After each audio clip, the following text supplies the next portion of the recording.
इद्दत वाला केस उतना ही स्ट्रांग है जितना लफ्ज़ स्ट्रांग है। नोटिफिकेशन होने दें, इसके बाद कमर भी कस लेंगे। हाँ। क्या कैदीन में से बाकी जमातों में मौलाना फजल रहमान को या शेख रशीद को दावत देंगे? उनकी भी सोच आपकी इस तरह मिलती जुलती है? मेरा काम जलसे जुलूस एहतजाज रैली इनसे मेरा था। कौन आ रहा है कौन नहीं आ रहा है ये खान साहब फैसला करते हैं और इसके लिए दूसरी टीम है दावत देना बुलाना। शेर अफजल मरवत साहब, खान साहब की डायरेक्शन पर आप जलसा करने जा रहे हैं, आपको जिम्मेदारियां सौंपी गई है, तो जो अहम खिताब होगा, खान साहब तो जाहिर सी बात है अडियाला जेल में है, उनकी जगह अहम जो लीडिंग खिताब होगा, स्पीच होगी, वो किसकी होगी? आप करेंगे खान साहब के बिहाफ पर या कोई और करेगा? नहीं, पूरी क़यादत करेगी ना। अब जो खिताब आवाम को पसंद आए वही खिताब जो है ना आखिरी खिताब खान साहब करते हैं ना, तो आप जब जलसा होगा तो आखिरी पे नहीं होगा। जिस ज़बान से अल्फाज ऐसे निकलेंगे कि वर्कर को पसंद आए, पाकिस्तान की तर्जमानी करे, वो खिताब माना रहा। कितने अज़मा बुखारी ने कहा कि हम पंजाब हुकूमत से 3 अरब रुपए का एक हेलीकॉप्टर लेने लगे हैं जो कि आवाम की खिदमत में इस्तेमाल होगा। आवाम की खिदमत करना इनको सही तरीके से आता है, इसलिए तो 3 अरब का हेलीकॉप्टर ले रहे हैं। हेलीकॉप्टर तो 10 करोड़ पे भी आता है, लेकिन 3 अरब का इसलिए ज़रूरी है ताकि वही 3 अरब रुपए जो हैं टैक्सों की शक्ल में आवाम की काल उधेड़ने के लिए लगाए जाएँ।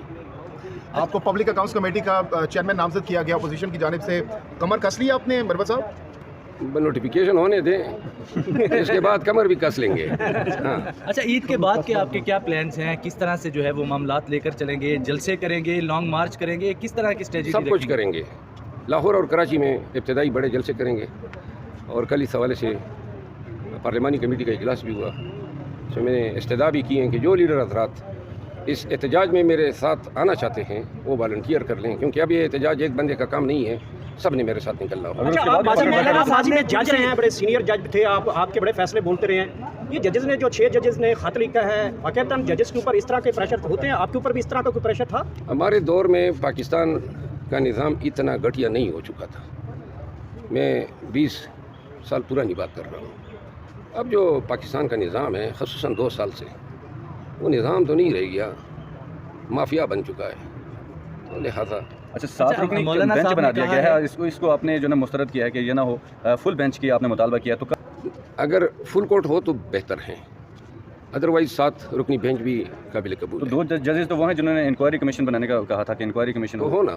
चीफ जस्टिस साहब खुद भी हैं। वो एक अलग उनकी राय थी, लेकिन जब बेंच पे बैठेंगे हक़ाइक़ उनके सामने आएंगे तो उनकी अदालती राय जो बनेगी वो उस वक्त की बात है। तो अगर उनके खिलाफ फैसला आता तो फिर आए ना। देखिए, जज साहिबान अपनी राय में आज़ाद होने चाहिए, जो उनको मुनासिब नज़र आए, जस्ट नज़र आए, वही उनकी राय होनी चाहिए।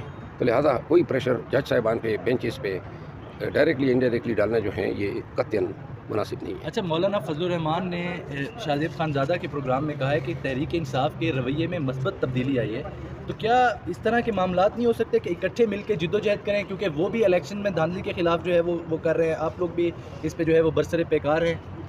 एक चीज़ की कन्फ्यूजन है मुझे, मौलाना साहब का मुकाबला तो हमारे साथ हुआ है, उनको तो आ रहा है पिटिया ही नहीं है। अगर वो धांधली के अलम बुलंद कर रहे हैं तो क्या वो धांधली हमने की है? अगर वो कहते हैं कि ये इलेक्शन तो इमरान खान जीता है और जिनको जीता है उनको हुकूमत मिलनी चाहिए, जो हुकूमत बैठे हैं वो सही तरह नहीं जीत गया, फॉर्म 47 की पैदावार है, वो इस बात को तस्लीम करते हैं।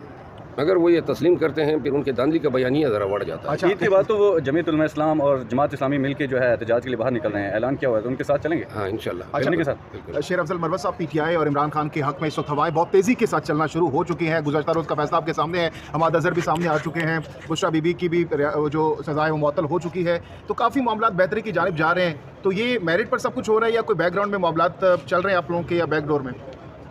हमें बेयर मिनिमम रिलीफ मिलती है, बेयर मिनिमम जो कम से कम हो सकती है, और जब वो भी मिल जाती हैं तो फिर आप इसको डील का नतीजा करार देने लगते हैं।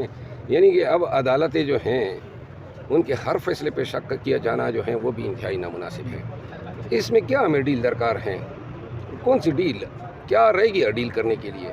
वो रिज़र्व सीटें तक इन्होंने छीन ली, मैंडेट चोरी कर लिया, 2 साल मारा पीटा, लीडर जेल में हैं, उनकी बेगम जेल में हैं, उनके रिश्तेदार जेल में हैं, क्या स्टेक्स रह गए हैं डील के लिए? अगर साइफर में रिलीफ आज मिल जाता है तो फिर उसके बाद कितना वक्त लगेगा बाहर आने में इमरान खान साहब को? फिर वो जो इद्दत का केस है उसमें सज़ा मुअत्तली, और ये जो अलकादर यूनिवर्सिटी केस है उसमें बेल। इद्दत वाला केस जो है कितना स्ट्रॉन्ग है, क्या उसमें आर्गूमेंट्स हैं, क्या ग्राउंड्स क्या है उस केस के, कितनी देर खान साहब उसमें रखे जाते? इद्दत वाला केस उतना ही स्ट्रांग है जितना लफ्ज़ स्ट्रांग है। इद्दत का केस एक मजाक है और इखलाकियात हमारी माशरती अकदार का इन्होंने बलात्कार कर दिया। किया क्या इन्होंने? वो मानिका साहब को ले आए, उन नौकर को ले आए, खान के नौकर को ले आए। ये इंसानियत से घिरी हुई हरकतें थी। ये इद्दत केस जो हैं, मैं चूँकि इसमें वकील रहा हूँ तो मुझे इल्म है कि ये इद्दत केस कानूनन चल ही नहीं सकता था। जज साहब ने बिल्कुल कानून को पामाल किया है और जो 6 जज साहबान ने लेटर लिखा है ना कि मता तदबिया पे प्रेशर है, यही फैसले आने थे। खबर मनिका तो कहते हैं मेरा घर तबाह हो गया है, मैं उजड़ गया हूँ, मेरे साथ ज़्यादती हुई है। खावर मनिका जैसे शख्स के लिए कोई जवाब देना भी मेरा ख्याल है कि मेरे ग्रेस से मुताबिकत नहीं करता है। जो इस शख्स ने किया, 2017 में इसने बयान दिया, 6 साल बाद आके उसने दूसरा बयान दाग दिया। और एक शख्स जो हैं जब अपनी शर्म और अपनी गैरत इस तरह अवाम में आके सिर्फ़ और सिर्फ ब्लैकमेलिंग की वजह से अवाम के सामने आश्कारा करता है, उस शख्स की कोई औकात ही नहीं है, उस शख्स की कोई हैसियत ही नहीं है। बहरहाल एक मकरूह किरदार है।